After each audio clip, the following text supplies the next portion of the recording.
Hello you guys, welcome back to the channel. If you're new here, welcome. If you're returning, thanks for coming back. Today we're going to be getting into my books I read for the month of April. Everything I read, everything I attempted to read, or anything I'm still reading right now, I will be letting you guys know about. I will also be just giving you a quick synopsis of all the things I read and my ratings and what I thought about them. Should you pick them up? Should you read them? Or should you not? And of course, let me know what you've been reading for the month of April as well down in the comment section. So without further talking, we're going to hop right into the video. If you enjoy videos like this, definitely stick around, subscribe to the channel, and you can check out some more of my videos down below. I always link playlists. If you like reading or book videos, I have a lot on my channel here. I also do makeup videos as well as movie reactions, reviews, rankings, all that good stuff. So you will find a playlist of all of those different topics here on my channel. And if you like this video by the end, give it a thumbs up. So yeah, let's go ahead and hop into my wrap up of all the books I read for April. All right, you guys, first things first, we're going to hop into all of my stats for this month and also looking at my spread for my reading journal that was for this month. So for April, I did, as you can see, an Avatar theme. I really like this theme for this month. I think it's really cute. I just used a bunch of stickers I had of Avatar from, I bought them from like some random store. I don't even remember, but I just stuck those around, and then I did like some little feet marks, which are kind of supposed to be him stepping off and then flying. I drew the book, and then I tried to kind of create the lettering from the Avatar theme, or like the Avatar title, in my April TBR or my April stats page, and also on the book. And then kind of get the 4 elements. I love this, and I just made it one page because I don't have that many pages left in this journal. I'm already adding in pages into this journal, which yeah. So this is the theme, Avatar theme. I love it. And for this month, I put my stats here. So I read a total of 7 books altogether. I have 3.5 physical, so I read 1 book halfway physically and halfway audio, which we'll get to it. 1.5 audio, 2 ebooks, 0 DNFs, and total number of days I've read was 25 days out of 30. I mean, it's the 29th right now, so I'm not counting tomorrow, obviously, although I will count it later. But for now, I have 25 days read. And from my TBR, I actually finished 5 out of the 7 books of my TBR for the month of April. So I think that's a great accomplishment. The ones I didn't finish, actually one of them I'm still reading, or actually started and I'm reading it now. And the other one I don't think I'm going to get to. I actually might get to it next month if I can renew it from the library, because it's a library book. If I can't renew it, I'll just return it. So yeah. And then I haven't filled out the favorite books part yet. We'll get into that right now. So let's get into all the books I read. So 7 books, so more than last month, I believe, or the same as last month. Let me go back and check. I think I read 7 in March as well, and then I read 6 in February. So 6 or 7 books a month I'm seeing is kind of like looking to be my average. January was an anomaly. I read 16 books in January, and I think that's because a lot of them were smaller ebook type books that were like really fast. I could finish them in a day, so that's why I read so many in January. But 6 to 7, especially when I'm reading like physical copies, which I did quite a few physical copies this month, it's a little bit more time, obviously. So the first book I finished was The Final Girls by Riley Sager. I wanted to give Mr. Riley Sager another chance. I read Survive the Night in February, didn't really love it, gave it a 2-star. Final Girls, I'm giving a 3 or a C+. I like this one a bit more. I think this one I can like kind of vibe with it a little bit more, especially because it's got that Final Girls theme, which I like. Scary movies and Final Girl type, content that's my thing. And this one is kind of like a thriller mystery horror. Now this was a part of my TBR game I played for March to pick my book, or for April to pick my books, and this was one of the books I ended up choosing for that game. So I had a deck of cards, and the cards I pulled determined what kind of book I had to pick, and one of the cards I picked was a horror, and this is kind of in the little park of horror. I don't think it's a full horror book, which I have another horror book I read this month, so I'm kind of like squeeze in both of them in there. But this is also more like a thriller mystery as well, but it has horror elements as well. So we're following Quincy Carpenter, who went on vacation with her friends and her 5 friends, and she came back the only one alive, and she was the only survivor of this massacre, making her a final girl. And there's 2 other women who also were final girls after brutal massacres. And so Quincy is dealing with the aftermath of that trauma when one of the other final girls, the first final girl, Lisa, ends up dead. And so she's kind of going through this mystery to find out if Lisa died, which it says it's by suicide in the book, but then we later find out if that is true or not. We don't know. And so she's going through this mystery to find out what really happened to Lisa and if she could also be in danger. My expectations were high.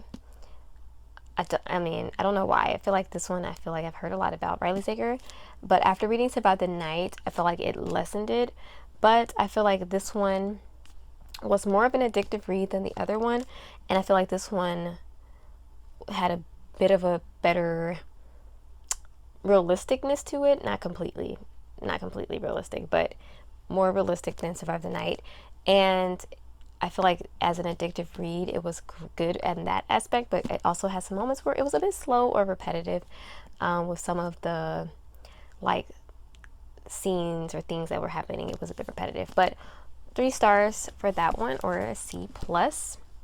Okay, the next book I read is I did an audiobook, and it's called Born to Love, Why Empathy is Essential and Endangered, by Bruce D. Perry and Maya Solotovitz. I'm so sorry if I butchered that. This book was so good. I feel like this is a nonfiction. It's like in the psychology, parenting, social work type of category as far as genre. And I did listen to it on audiobook. I used to listen to it on Scribd. I have an account with them now. I know I'm doing too much with my accounts, but I gave this a 5-star rating, or A+, because I feel like this just had a wealth of information. I'm so glad I've gotten to audiobooks this year. Well, end of last year, but really this year, because that's really an easy way for me to consume nonfiction books. I feel like I wouldn't necessarily want to sit down and read nonfiction books. I feel like I might be able to do it a bit more now. And I have before, obviously, but I just really like listening to them on audiobook. And this book was just really eye-opening to kind of understand how important empathy is, and also kind of how trauma plays into things as well. And being a teacher, I felt like this was an essential one for me to read so I can connect more with my students. And it was kind of almost like some professional development for me as a teacher as well. So I just feel like this was an excellent one, and it really does. I feel like it's going to help me on my journey with teaching. This is going to be 5th year next school year, when next school year starts. So I definitely want to continue looking at the factors on development and empathy in society and how that affects the next generation as well. And this book was just really good. I would definitely recommend this one if you're looking for a book on empathy and how the brain learns to deal with the bond with others, and explaining the research on empathy. Now, obviously, I don't know if this book is necessarily going to connect with every single person, or if the scientific or research-based things in here are all correct, but for me personally, I think it really helped me. So that's why I gave it a 5-star, and that's what a lot of books are for us anyways, is how does it affect us and help us. And so I think this one was really helpful. Okay, moving right along. The next 2 books I read were on were digital ones. So I read them on my Kindle app. The first one was The Forbidden, The Ancestor Saga #1, and I haven't been mentioning when I finished these. So Riley Sager Final Girls I finished on the 4th of April. Then Born to Love I finished on the, I don't know because I didn't write it down. I finished soon after. And then the next book, The Forbidden, which is part of a saga, I finished on April 15th. So about the middle of the month. This is my 3rd book I had finished, and I gave this one 4.5 stars, or an A-. And the reason I did is because I hadn't really read anything like this. We're basically following this woman's journey to save her forbidden unborn child, and she's like, I don't even know how to, they gave her a name of what she was. It's basically, we're following like prehistoric people, and they're like you think about like Neanderthals and like, you get what I'm saying, like those group of people. I'm not good with that part of history. I love history, but not that part. And but they've like shortened the names to like give them like different characteristics, and there's like some fantasy elements to this. But we're following this woman who's basically like, I want to say like a tree nymph. Is that maybe like in that area? Like she's like part of the nature and stuff like that. And she has been married to a man that's I think supposed to be human. And so they're having a child, and this child is forbidden. Basically, they're not supposed to intermingle and procreate with other species or whatever. And so she's trying to get back to her own people when her husband is killed, and to have this child, which is basically a forbidden child. She doesn't even know if she'll be accepted back into her people or if she'll be killed, but she has to at least try, because there are other people that are coming after her and hunting her. I just found it really an exciting read. Definitely a story that keeps you like going and reading. Very brutal. I thought this was going to be a romance and set in prehistoric times, because I've never read a romance set in prehistoric time. That will be interesting. And it was labeled as a romance, but this is not a romance, like at all, really. There's the element of her loving her husband, and she like really loves him, and she's really saddened by his death and all of that. But like he dies at the beginning of the book, and then we're following this woman's journey to get back home. So I would categorize this more as a historical fiction slash fantasy slash survival story, not a romance. I don't know how this was categorized as a romance, but yes. So this book is by Laurie Holmes, and I would definitely recommend it if you're looking for something a bit different, something like adventure type, survival, and if you're not too, put off by like gory details and like deaths and things, this will be good for you. But yeah, and I really did like some of the relationships that happened in here, and the villain was definitely a really good one. Yes. Then after that, I read Loving Her Highland Thief by Maid Grayson. I finished this one also April 15th. So I read both of these pretty much in a day. And this one I gave a 4.75. It is a time travel, historical romance, sci-fi book, and I love it. I love a sci-fi like time travel type thing with romance, with one person going back in time, and they're like don't know how to survive in this time, or they're like, oh my goodness, I traveled back in time, and then they fall in love. I love it. Now, the one aspect of these ones that I don't really always vibe with is if how they stay. Like if they stay and it's like because they like finished off things in their own time, I'm good with that. But this one in particular, why it lost a little bit for me is because of the way it ended, which I won't go into too many details. I don't want to spoil it. But I think this book was really, really good. That's why I get a high rating from me. Not a 5-star, but definitely a 4.5. We're following Kinsey. She's a farmer, and she's chasing her prized ram with her dog when she enters a cave and accidentally travels to the past, where she meets Mateus and their love story begins. I really did love the interaction between the two main characters. The romance built up really nicely, and again, I love the time travel aspect, so that's why it got kind of a higher rating for me. I don't even think it's that great of a book. Not to say that it's not a good book. It's obviously I enjoyed it, but the time travel really pulled me in. The next book I read is The Maid by Nita Prose. I actually got this as one of my book of the months. I don't even remember which month it was. I think I actually got this as an add-on. I think I added this on to one of my monthly books. And so this was an add-on for me. And this one is a thriller, mystery, fiction book. And it is, for me, I gave it a 3.5 or a B minus. And I finished this one on the 23rd. So we're following this maid, Molly the maid. Yes, Molly the Maid, which is actually, they make fun of that in the book, which I think was very clever on the author's part. And she is working at this very fancy, well-known hotel when she comes across one of her guests, Mr. Black, who is dead. And it comes with all of these mysteries and things that's happening. There's something that's happening that's a little bit more nefarious, a little bit sneaky happening in this hotel, and Molly ends up getting caught up in this, and so she has to figure out a way to prove herself as innocent, as well as catching the bad guys, and solving this mystery of how Mr. Black died and why. I really did enjoy this when I was reading it. It's a bit of a slower read for me. I think it did keep me like reading, and it was like an exciting read. I finished it fairly quickly, and it's not big, but it wasn't like pow pow pow keeping me like turning. You like some books, you know what I'm saying?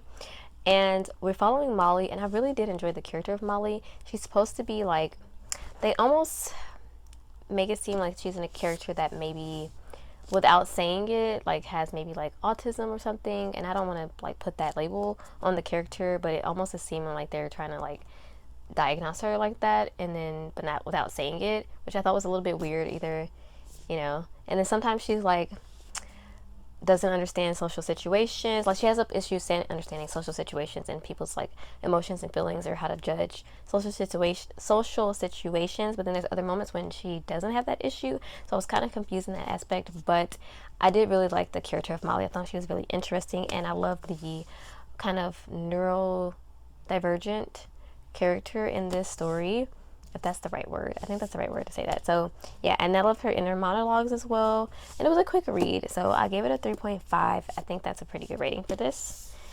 And then right after that, I finished a big one. This guy, Mistborn. Oh my goodness, I was so excited to finish this. And hold on, wait, you guys. I think I finished more than 7 books. I just looked. Am I tripping? Oh my god, yes, I finished. Okay, sorry. I just realized I finished 8 books this month. I didn't write one of the books on my stats page. So I actually finished 8 books this month. So more than last month. Yes. Okay, so anyways. The next book I finished was Mistborn. I finished it like on the 24th of April. Yeah, 24th. And this one is by Brandon Sanderson. I know this one is a very popular one. It is fantasy or high fantasy mixed with like adult themes as well, and it's a chunky one. This edition is like one of the mass paperback ones. It's 647 pages, so I was scared going into this that I wasn't going to finish this month, but I actually finished it in plenty of time, and I gave this guy a 5 stars. And the reason I gave this a 5 stars is because I did really thoroughly enjoy this story. I found it very unique. I found the magic system in here very unique. I found the world building to be really, really great. Like I was really like so enthralled with this world that was built up within the story, and I enjoyed the characters. So this book, we're following basically like a group of like thieves and like people from like underworld type place in this kingdom, in this society, where there's a group of people that are basically treated as less than like servants or slaves basically. And this young girl is basically a part of this thieving group, and she's recruited by this man named Kelsier. I don't think I'm saying that right, but he's basically like a Mistborn, which is the name of part of the name of the book.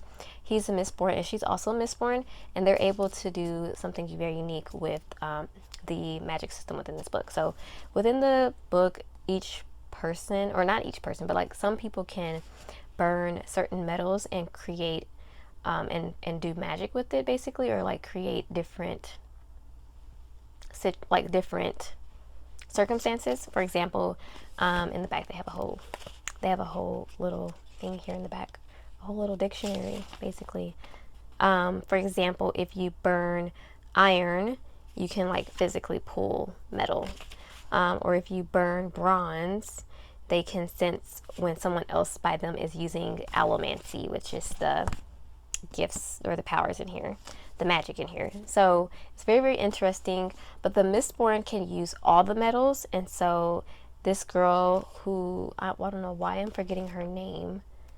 When Vin can use all the metals. She's Mistborn, and so can Kelsier. And so they're recruiting all of these different like thieves and like people that have been treated less than and not, you know, appreciated in society, to form a group to try to overthrow the entire kingdom and help the Ska, which are the kind of like servant people, their rebellion. And it's such an interesting like interesting plot, but also interesting characters and interesting magic and interesting story building. And this like everything came together really nicely, and that's why I really enjoyed this. And one thing I really enjoyed in this was how it's almost like a heist type of story, but within this fantasy setting, and also trying to not necessarily steal something but overthrow a kingdom. So really good. And the villain in this was also really dark and very powerful. He's supposed to be immortal, but there's a catch to that as well. So yes, I really enjoyed this one, and I'm definitely going to continue with the series. I've already got the next two books in my cart. Yeah, I'm going to be getting those soon. Okay, next book, which I forgot to add on my stats page, is actually another romance, and I listened to it on audiobook actually. It's called The Duke and the Wallflower by Jessie Clever, and it is, I gave it a 3.5 or a B plus. This one, we're following Eliza, who's a wallflower, but she has dreams of having kids of her own one day, but she just never thinks or never has thought that she would get married because she's what they would, not what they would call attractive in this time. But she eventually gets a proposal from a duke, it was set up by her sister, and surprisingly, she's getting married to this duke. Well, the duke also has his own plan. The reason he's marrying Eliza is because he was basically betrayed in the past by his love, and he doesn't want to ever feel that again. And so he's looking for basically like the ugliest person he can marry to just, not fall in love with his wife. So that's the plot of the story. And Eliza's, it's not like they say like she's like super ugly, but they say like she's like kind of homely or not as attractive, basically with the features that would have been attractive at that time. And so I thought this was a cute romance, just the right amount of angst between the two main characters. But I think the male lead protagonist made too many mistakes for me. I don't know if I would have been able to get past it. And within the story, I was like, I don't know if I can get past this. And the climax was also a little bit silly, but I think that overall it was really good, and I do love a historical romance. So yes. Okay, last and final book I finished, and I actually just finished it today, thank goodness. So today's the 29th, so I had literally one more day, and I was trying to finish this today so I didn't want to film tomorrow on the 30th and then not be able to get this video up in appropriate time. But the last book I finished was Insomnia by Stephen King. I really did not think I was going to finish this book this month, but I was able to listen to the audiobook a lot at different intervals throughout the day, and I read some of it physically as well. So this is my book that I read partly physical, partly audiobook, and the audiobook really helped me get past it, listening to it on a 2x speed. And so yes, finished this today. This one I gave a 4 to a 4.25 rating, and obviously this one is by Stephen King. Now, this book is actually a reread for me. I read this book in high school. I remembered parts of it, but I didn't remember all of it, and I knew I wanted to reread this book this year because I remember really loving this book in high school, and I don't think that's really changed. I think now that I've reread it, like maybe I would have gave it a 5-star in high school, and now it's like a 4.25, about 4.25. So what I really liked in this book was I really liked that we're following characters that are a bit older. I don't read that many books with people that are like older in age, like past 60-70 years old, and I really liked that. Like last year I had that as one of my challenges to read a character that's a bit older, and I couldn't find any books that interest me in that. Not necessarily interest me, but I just couldn't find any books in that with that for that prompt. But this one, I do love that we were following older characters, and our main character Ralph is a really, really good character. I feel like he's like so relatable, like an everyman type of character. And I found this such an interesting concept. So we're following Ralph, who's starting to experience insomnia, and as the insomnia gets worse and worse, he starts to have these visions, which he thinks is hallucinations, but actually he's starting to see the aura of people and seeing their lifespan and their lifeline and all of these different things, which is very, very interesting. And Ralph's insomnia is a very interesting one because it's an uncommon one, where it's not like he's not able to fall asleep. He's able to fall asleep, but he wakes up earlier and earlier each day. And so yeah, at first he thinks it's just an effect of him grieving for his recently deceased wife, but he soon realizes that there are other powers at work and other forces at work that are also playing into the fate of him and also his friends and people that he's known for all of his life, basically. This one was really good. It had a lot of tie-ins to different books in different stories in the Stephen King universe. It had tie-ins a lot to the Dark Tower series, which I really enjoyed because I'm almost finished with that series. I have one more book and I love that series. It also has tie-ins to the book It and Pet Sematary and lots of other ones as well that were kind of sneaked in here. And it's also set in the town of Derry, which is the same setting as It. So there's a lot of connections there. And yeah, I really did really enjoy this one. Like I said, I found the concept to be really, really cool. I think the reason why it maybe dropped a little bit for me was because I feel like with this book, this is a thick one as well. This is even longer than Mistborn. This has 663 pages. I do feel like some of it could have been skimmed down a bit, but overall, I really, really enjoyed it. And there were a lot of themes in here. It was a lot of almost overload, but also I think really good. There was topics of like abortion. There was topics of like abuse, people getting older and feeling, less than in society because of their age, all kind of different themes and topics in this book that I think are really interesting. And overall, I really enjoyed it and I would definitely recommend. So yeah. Yes, you guys, that is it. Those are all of the books I read for April.